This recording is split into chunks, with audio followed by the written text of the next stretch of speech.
Now, I noticed that on Twitter, especially on the left, there are people who have dark empathy. Dark empathy means that you understand how the other person is feeling and you're trying to make them feel worse. Like you're trying to make them feel that they're broken, that they're not okay. And the reason I say that it's the left that does it is because they constantly attack straight white men. Like they will say things to make them uncomfortable. They actually express this in the literature. They will do certain things that make no sense. And when you're looking at it, like, why are you doing this? It's like to make straight white men uncomfortable. And this is what it's called dark empathy. But every now and then, like they try to do some dark empathy and it ends up actually ringing true to some degree. For instance, the way straight cis white men play video games, right? Like this is not even required. You could just say like the way some people play video games because it's applied to women as well. But apparently it fascinates this, I guess, non-cis straight white person. They just do not take in the story at all. I've had to explain Bloodborne characters to men who says that it's their favorite game. And I talked about Portal with a guy and he said that GLaDOS... No, I said that GLaDOS was my favorite and he asked who was that. Right, so this is why I will take this for $500 with things that didn't happen. I mean, I'm not going to lie. You had me in the first half, but completely lost me in the second because not knowing what a Bloodborne character is kind of makes sense. Like the story of Bloodborne is made very obscure by default. Most of the time, even if you play the game, you still have to go online and do the research in order to make some sense of the story. So I'm willing to believe that there may be a person which doesn't know the story of Bloodborne, but like Portal, get the fuck out. Like there is no way. The story is forced upon you. Like in Portal, you can't skip the cutscene. You can't not know who GLaDOS is. Like especially when she talks to you nonstop. So this is obviously a lie, but there is truth to the fact. Like there are people who I know, friends of mine, and I know some women as well, but I think it's mostly men. At the moment the game starts, they're like, escape cutscene, escape, escape, escape, escape. I think like the worst horror for these people are games made by Kojima. Yeah, I mean, like I think like some developers, knowing that these gamers exist, purposefully made it so you can't skip their cutscenes. But I do think it's because, it may actually be a man thing. Now, I find it interesting that you say it's a cis man thing. That's very interesting. That is very telling. But if you say that it's a cis man thing, I just... Why can't it be like a trans man thing as well? It is the fact that men prefer doing things.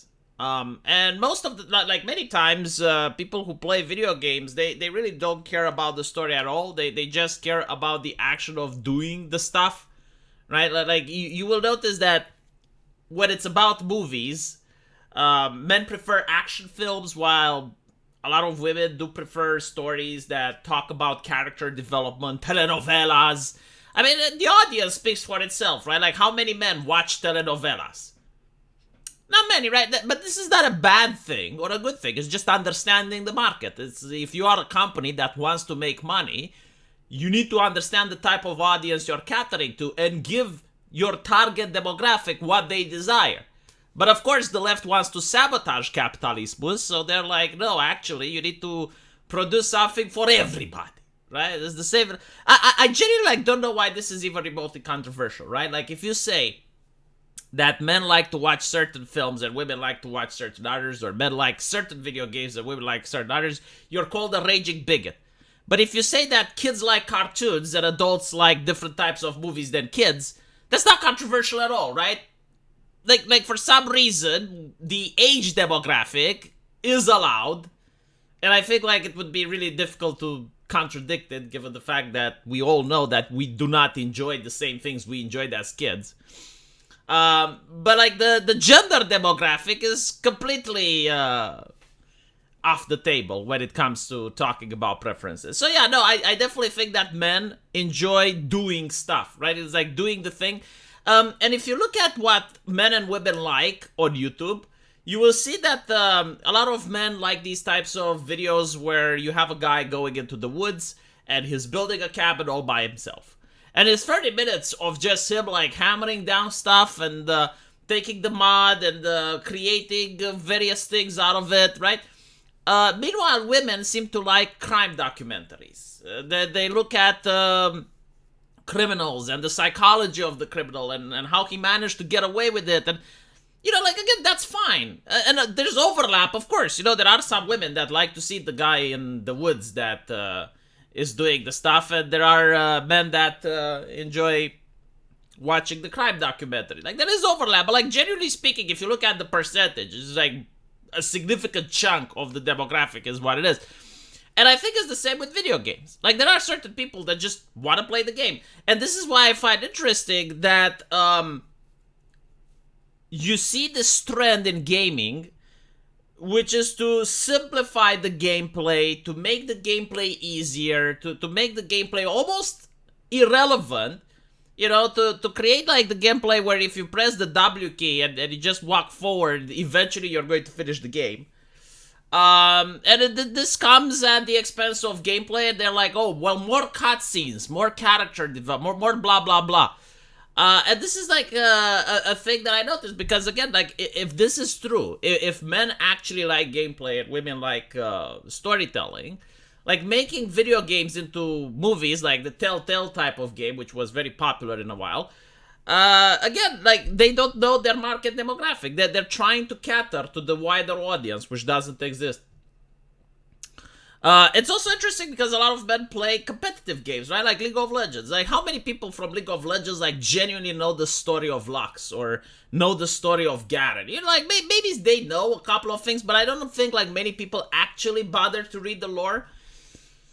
Same with Mortal Kombat and Street Fighter. Like, they may know a little bit, but, like, not all players. In fact, like, probably a very small amount of players, like, go in depth to know all there is to know about a character and all the lore and all the trivia and stuff like that.